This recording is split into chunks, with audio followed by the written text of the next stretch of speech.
Bienvenue dans cette revue de presse internationale et on l'entame avec le quotidien français Le Monde. Ce jeudi encore, le journal revient sur la libération de Raqqa, la capitale autoproclamée du groupe terroriste Daesh. Cette reconquête porte un coup dur et décisif au prétendu califat voulu par El-Baghdadi et né en 2013 en pleine guerre civile syrienne. Le correspondant du quotidien Le Monde à Raqqa nous propose le récit de 4 années où la population locale a dû vivre sous les lois barbares de l'organisation terroriste. 5 mois, c'est le temps qu'il a fallu aux forces démocratiques syriennes pour reprendre le contrôle de la ville. En effet, Daesh ne contrôle actuellement que quelques zones dans le centre de la Syrie, notamment dans la province de Hama et dans le désert de Homs.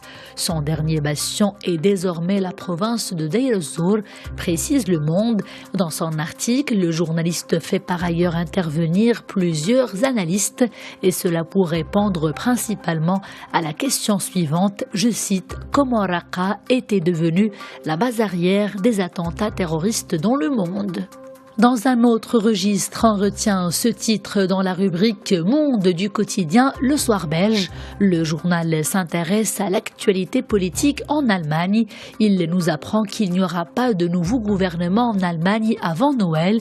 Les négociations qui s'engagent aujourd'hui entre les conservateurs, les écologistes et les libéraux du FDP promettent en effet d'être très longues. Nous n'aurons certainement pas de résultats avant fin janvier, a même pronostiqué le vice-président du FDP. Après sa victoire aux législatives, explique le journaliste du quotidien Le Soir belge, Angela Merkel est dans l'obligation de former une coalition, sauf que voilà, ses anciens alliés sociodémocrates ont choisi l'opposition. Son parti doit donc former une alliance avec les Verts et les libéraux. Les divergences entre ces deux partis sur l'avenir notamment du diesel ou encore sur l'immigration promettent d'être compliquées, en tout cas nommées sous les couleurs de 3 partis, noir, vert et jaune. Cette coalition jamaïcaine s'annonce difficile à mettre en place. On l'appelle ainsi en raison des 3 couleurs du drapeau de l'île des Caraïbes. À présent, cet article sur la rubrique Écho du quotidien Le Temps suisse. Le journal nous propose un reportage au Mali sur le fonio, cette graine précieuse ignorée qui pourrait, selon le journal, booster l'économie malienne.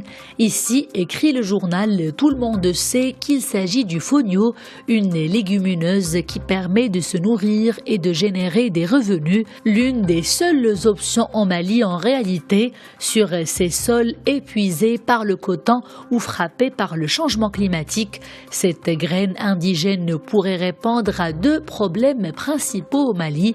Il s'agit du chômage et de la malnutrition qui, selon l'UNICEF, tue bien plus que les balles. Pourtant, poursuit le journal, l'année dernière, la production du fonio était de près de 25 000 tonnes seulement, une paille comparée aux plus de 8 millions de tonnes de céréales récoltées dans le pays. Les économistes classent d'ailleurs le fonio comme une graine sous-exploitée, c'est-à-dire plantée par des millions d'Africains, mais peu ou pas encouragée par les politiques publiques qui subventionnent en revanche l'or blanc, le coton ou encore les engrais chimiques qui l'accompagnent. Et l'on referme cette revue de presse internationale avec le quotidien canadien Le Journal de Montréal.